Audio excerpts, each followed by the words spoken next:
Muy buenas noches. Voy a explicar la sesión número 6 de la tarea número 2. Mi nombre es Marlon Sierra y comencemos con el ejercicio que nos pide explicar el circuito en RLC de serie de una fuente controlada por voltaje alterno. Para ello hemos decidido utilizar el software de simulación SimPower System, el cual está basado en MATLAB Simulink, en donde vamos a emplear los siguientes componentes. El primero de ellos es una fuente DC de 120 voltios como fuente de poder en voltaje alterno con una frecuencia de 60 Hz. El segundo de ellos es un circuito controlador que va a activar un switch para que comience a energizarse el sistema.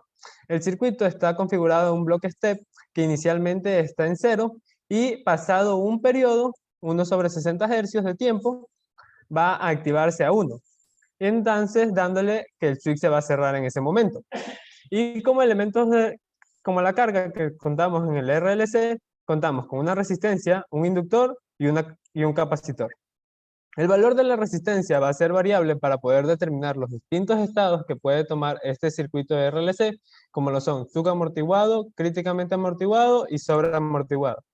En cambio, los valores tanto del inductor como del capacitor ya están fijados. Para el inductor contamos con 10 milihenrios, para el capacitor tenemos un valor de 2 microfaradios y el resistor vamos a ir calculando su debido valor.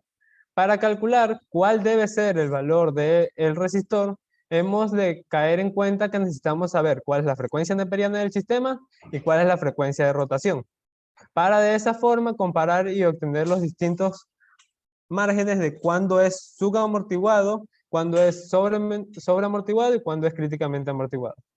El sistema va a ser subamortiguado cuando la frecuencia neperiana sea menor a la frecuencia de rotación. Y la frecuencia de rotación nosotros la podemos calcular con la fórmula de 1 sobre la raíz de la inductancia por la capacitancia. De esta forma nosotros calculamos nuestra inductancia y capacitancia y necesitamos tener un margen, un límite de dónde van a ser los valores menores y cuándo van a ser los valores mayores. Para eso igualamos la fórmula tanto de la frecuencia neperiana como de la frecuencia de rotación. Y igualándolo a la frecuencia neperiana, que se calcula como la resistencia sobre 2 veces la inductancia, obtenemos que la resistencia sobre 2 veces la inductancia va a ser esta fórmula, despejamos la resistencia y reemplazando los valores que nos da el problema, obtenemos una resistencia límite de 141.42 ohmios. Entonces, esto va a ser cuando tanto la frecuencia, con este valor de resistencia, nosotros vamos a tener tanto la frecuencia neperiana como la frecuencia de rotación igualadas. Y ese es el caso en donde tenemos un sistema críticamente amortiguado. Pero, teniendo ya ese valor, 141.42, nosotros vamos a probar primero cuando el sistema es subamortiguado. Por ende, necesitamos una resistencia menor a este valor, que pueden ser 10 ohmios, y luego para el sistema cuando es sobreamortiguado, que puede ser una resistencia de 500 ohmios. Muy bien. Para probar y medir cuáles son las variables de interés de nuestro circuito, hemos decidido utilizar los siguientes bloques de medición, que son un voltage measure y un current measure. Y para poder verificar que esas gráficas están bien realizadas, empleamos el bloque scope. Comenzando para visualizar el circuito subamortiguado, reemplazamos el valor de la resistencia a 10 ohmios. Estamos trabajando con 10 ohmios y le damos a correr la simulación. La simulación se va a correr por un periodo de 4 ciclos, de 4 periodos, por un tiempo de 4 periodos. Aquí reajustamos las gráficas y podemos apreciar las ondas sinusoidales de cada uno de los componentes. El primero que nos damos cuenta es que tenemos el valor del voltaje del resistor y la corriente de la rama.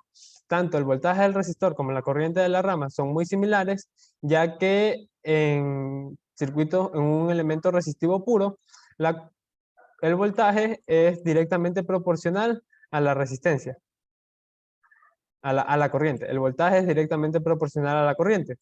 Muy bien. Y por ende, tanto el voltaje del resistor como la corriente tienen una onda sinusoidal parecida, con unas variaciones como al ser un sistema subamortiguado, tiene ondulaciones en la onda hasta que logra estabilizarse y se vuelve una sinusoidal pura.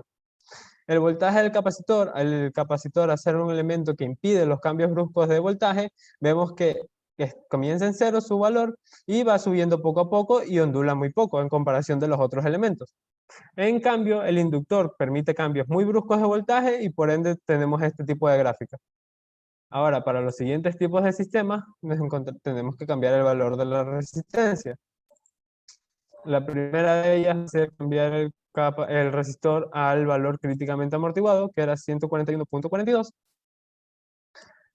141.42. Damos en correr nuevamente la simulación.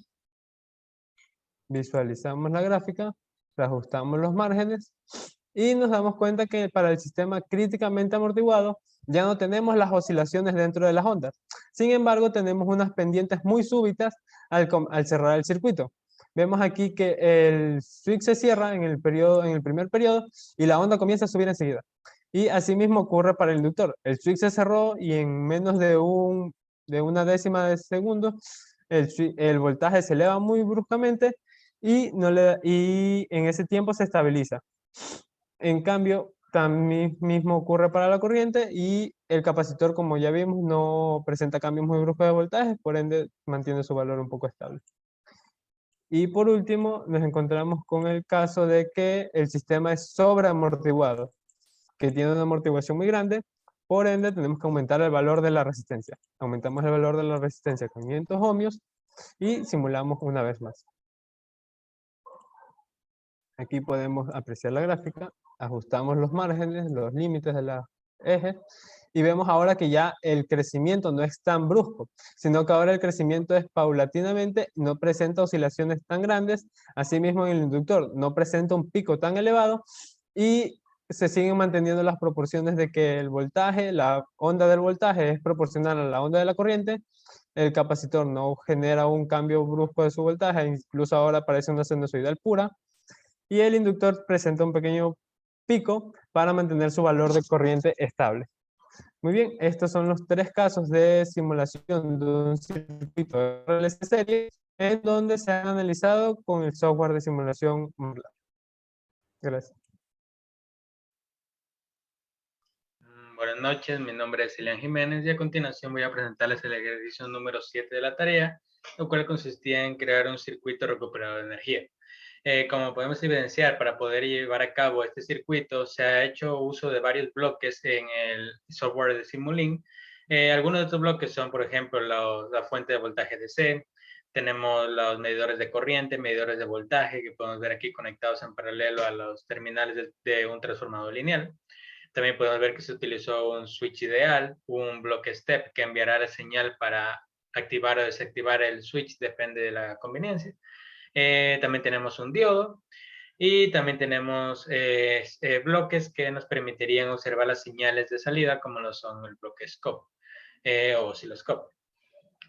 Para comenzar a analizar nuestro circuito, nosotros esperaríamos que en este caso, para que cumpla la función de un recuperador de energía, podemos notar que en el voltaje, que en el lado primario del transformador obtendríamos el voltaje de la fuente. En este caso sería una fuente de 100 voltios, como podemos verlo aquí. Y en el lado secundario, al tener un transformador que relaciona de 1 a 3, esperaríamos que el voltaje se triplicara, ya que es un transformador elevador. Entonces, en este caso, esperaríamos un voltaje de 300 voltios. Entonces, al momento en que nosotros interrumpamos el paso de la corriente de la fuente, a través de abrir el switch, nosotros esperaríamos de que el inductor que se encuentra en o mejor dicho, el devanado secundario del transformador, se comience a descargar a través de pasar su corriente a través del diodo, lo cual generaría que venga la corriente por este camino y también traspase a través de la fuente en dirección contraria de los momentos iniciales de la simulación. Listo. Para realizar esta simulación se establecerá un tiempo de 4 milisegundos y el switch se lo abrirá en aproximadamente 0.6 milisegundos. Listo. Al realizar la simulación comenzaremos analizando los voltajes del transformador.